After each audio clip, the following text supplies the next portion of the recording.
Halo sahabat pendidikan, selamat datang di video edukatif kami. Kami dari kelompok 1 mata kuliah Profesi Kependidikan dari Prodi Pendidikan Bahasa dan Sastra Indonesia, Universitas Negeri Medan. Pendidikan adalah fondasi utama dalam pembentukan karakter dan masa depan bangsa. Guru memiliki peran sentral dalam mendidik, membimbing, dan menjadi teladan bagi peserta didik. Oleh karena itu, profesionalisme bagi seorang guru itu terikat pada Kode Etik Guru Indonesia yang mengatur, dan ini akan menjadi pedoman bagi guru untuk profesionalisme dalam menjalankan tugasnya. Namun, realitas di lapangan seringkali terjadi beberapa pelanggaran akan Kode Etik Guru Indonesia tersebut yang menimbulkan dampak serius, bahkan fatal. Salah satu kasus yang menjadi sorotan publik adalah meninggalnya seorang siswa SMP di Deli Serdang yang bernama Rindu Syaputra Sinaga berusia 14 tahun. Rindu meninggal dunia 1 pekan setelah melakukan skok jam 100 kali, dihukum oleh guru agamanya karena tidak menghafal ayat Alkitab. Diagnosa medis menyebutkan Rindu mengalami penurunan kesadaran akibat gangguan elektrolit dan demam yang diduga tifus, dengan kemungkinan trauma pada lever dan pembengkakan paha akibat trauma fisik.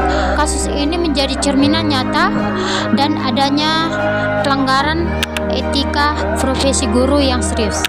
Hukuman fisik berlebihan seperti skok jam 100 kali jelas bukan bentuk pembimbingan yang membentuk manusia seutuhnya, melainkan tindakan yang membahayakan fisik dan psikologi siswa. Tindakan guru tersebut juga menunjukkan kurangnya pemahaman profesional terhadap pedagogi dan psikologis pendidikan, di mana pembinaan harus dilakukan tanpa kekerasan dan sesuai batasan etis dan legal. Ketiadaan pertimbangan terhadap kondisi kesehatan Rindu sebelum hukuman fisik diberikan merupakan bentuk kelalaian dalam memahami kebutuhan peserta didik, ya sebagaimana yang sudah diatur dalam kode etik. Akibatnya, insiden ini menciptakan lingkungan sekolah menjadi tidak aman dan sangat bertentangan dengan prinsip menciptakan lingkungan yang sehat dan suportif bagi siswa. Akibatnya, kepercayaan masyarakat terhadap lembaga pendidikan dan profesi guru menjadi terkikis, serta turunnya citra guru di mata publik. Nah, melihat kompleksitas dan dampak dari kasus ini, kami mengidentifikasi beberapa aspek pelanggaran yang terjadi, mengidentifikasi kemungkinan penyebab guru, serta merumuskan solusi preventif dan responsif.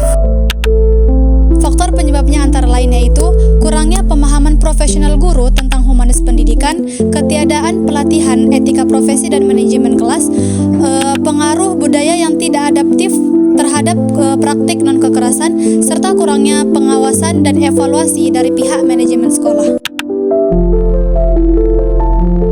Profesi guru adalah profesi mulia dan strategis dalam pembangunan bangsa, berfungsi mendidik dan membentuk karakter peserta didik.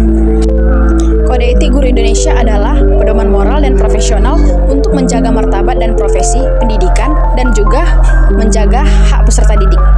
Pelanggaran kode etik dapat menyebabkan kepercayaan publik rusak terhadap pendidikan.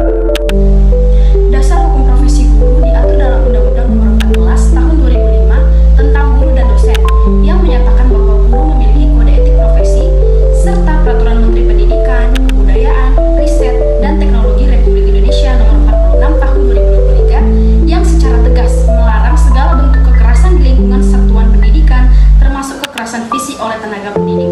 Kekerasan di sekolah seperti hukuman fisik berlebihan sangat merugikan.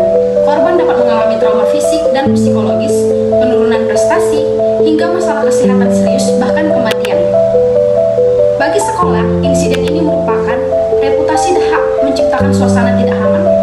Hukuman fisik berlebihan jelas tidak sesuai dengan peraturan pendidikan yang melarangnya.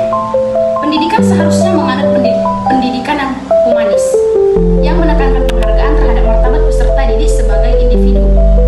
Ini berpusat pada siswa dan mengedepankan pembinaan berbasis kasih sayang dan empati. Hukuman fisik tidak memiliki tempat dalam pendidikan humanis karena menghambat perkembangan anak. Guru humanis memahami kondisi siswa yang menggunakan metode disiplin yang konstruktif tanpa kekerasan. Kurangnya pemahaman pedagogi humanis dapat mendorong metode yang keliru. kualitas penerapan kode etik di sekolah sangat diperlukan, terlebih kepada lembaga dan juga riset budaya yang ada pada sekolah. Pengawasan yang kuat dari kepala sekolah sangat diperlukan. Kehadiran sistem pemantauan yang kuat terhadap interaksi guru siswa membuka peluang terjadinya hal-hal seperti itu. Seperti yang kita ketahui dalam kasus itu yang membuat siswa sekojam, bahkan itu tidak dilakukan hanya sekali saja namun sudah berulang-ulang.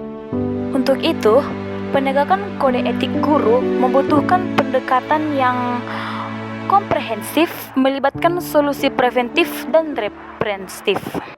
Guru harus dibekali pengajaran dalam kode etik dan pengendalian emosi secara berkala, sejak masa pendidikan hingga mereka menjadi seorang guru. Sedangkan secara kuratif, sekolah harus menyiapkan tempat pengaduan yang aman dan tegas, sehingga sekolah dapat dengan cepat merespon kasus-kasus kekerasan yang terjadi pada peserta didik. Cara represif, perlu ada sanksi tegas yang dilakukan yang tidak hanya bersifat administratif, tetapi juga berfungsi sebagai pengembalian trauma si anak atau pembelajaran sosial dan pemulihan dari psikologi sebagai korban. Pendidikan haruslah menjadi tempat yang aman bagi seorang anak di dalam mencari ilmunya. Dalam pendidikan, disitulah anak memberanikan diri untuk mengeluarkan apakah dia masih bisa atau tidak bisa. Dan dalam pendidikan, disitulah guru diuji kesabaran, empatinya, seperti apa dia mengajar muridnya. Guru tidak boleh mengandalkan emosi yang ada pada dirinya sendiri, melainkan harus sabar mengajari dan memberitahu jika anak itu memiliki kesalahan. Jangan langsung melakukan tindakan kekerasan seperti yang ada pada kasus tersebut. Karena sejatinya guru itu bukanlah hanya untuk mentransfer ilmu yang ada pada dirinya sendiri, tetapi guru haruslah menjadi sosok yang membentuk karakter, sosok yang membentuk anak dan jiwa anak tersebut, yang menumbuhkan kasih dan juga menumbuhkan harapan bagi anak tersebut. Karena itu, marilah kita bersama-sama kita tegakkan kode etik guru demi masa depan anak-anak, demi martabat profesi, dan demi kemanusiaan dalam diri sendiri. Sekian dan terima kasih.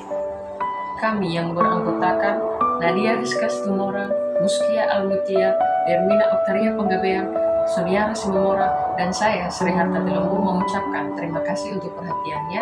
Semoga video ini bermanfaat dan menjadi bahan renungan untuk kita semua.